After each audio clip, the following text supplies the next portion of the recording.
Colony fitness centre প্রতিনিয়ত এখানে ব্যায়াম হয় 5টা 30 মিনিট থেকে। আমরা যারা ব্যায়াম করবো ইনশাল্লাহ চলে আসবো।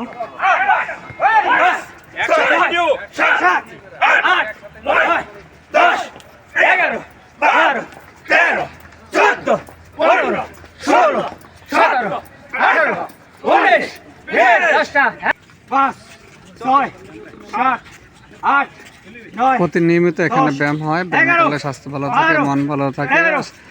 রেডিও কলোনি ফিটনেস সেন্টারে যারা ব্যায়াম করতে চান চলে আসুন 5টা 30 minute.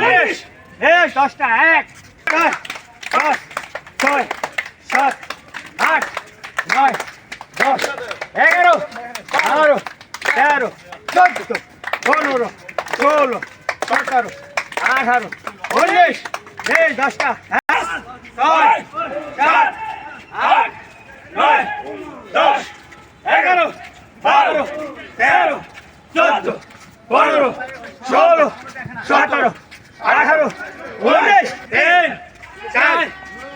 Radio colony fitness centre প্রতিনিয়মিত এখানে ব্যায়াম হয় সকাল 5টা 30 মিনিট থেকে। আপনারা প্রতিদিন যারা ব্যায়াম করতে চান চলে আসবেন। 15 16 17 18 19 20 5 6 7 8 9 10 11 12 13 14